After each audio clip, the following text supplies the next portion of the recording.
حضور اکرم صلی اللہ علیہ وسلم شب معراج میں بیت المقدس کی طرف جاتے ہوئے مصر کے قریب ایک مقام سے گزرے تو نہایت اعلیٰ خوشبو آئی۔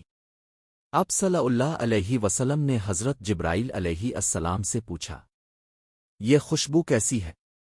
جواب ملا، فرعون کی بیٹی کی باندی مشاطہ اور اس کی اولاد کی قبر سے آ رہی ہے۔ حضرت جبرائیل علیہ السلام نے قصہ بیان کیا۔ مشاطہ فرعون کی بیٹی کی خادمہ تھی اور خفیہ طور پر اسلام لے آئی تھی۔ ایک دن فرعون کی لڑکی کو کنگھی کرتے ہوئے اس کے ہاتھ سے اتفاقنہ لکھی گر پڑی۔ وہ اٹھانے لگی تو زبان سے بے ساختہ بسم اللہ نکل گیا۔ شہزادی نے کہا، تو نے آج عجیب کلمہ بولا، رب تو میرے باپ فرعون ہی ہے، یہ کس کا نام ہے؟ مشاطہ نے جواب دیا، فرعون رب نہیں، رب وہ اللہ ہے جو مجھے تجھے اور فرعون کو روزی دیتا ہے۔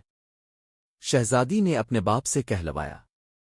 فرعون سخت غضبناک ہوا اور اسے دربار بلوا دیا۔ فرعون نے پوچھا، کیا تو میرے سوا کسی اور کو اپنا رب مانتی ہے؟ مشاطہ نے کہا، میرا اور تیرا رب اللہ تعالیٰ ہی ہے جو بلندیوں والا ہے۔ فرعون نے حکم دیا کہ تانبے کی گائے کو خوب گرم کیا جائے اور بچوں کو ایک ایک کر کے اس میں ڈال دیا جائے۔ مشاطہ نے درخواست کی، میری اور بچوں کی ہڈیاں ایک ہی جگہ ڈال دیں۔ دونوں بڑی بچیاں جل کر راکھ ہو گئیں۔ پھر سب سے چھوٹے بچے کی باری آئی۔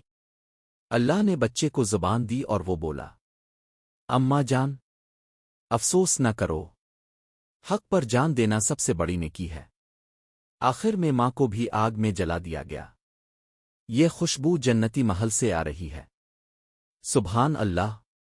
ماخذ: مسند احمد، حدیث نمبر 2822۔ ویڈیو پسند آئے تو لائک کریں، دوستوں کو شیئر کریں اور سبسکرائب کریں تاکہ آنے والی ویڈیو بر وقت آپ کو پہنچ سکے۔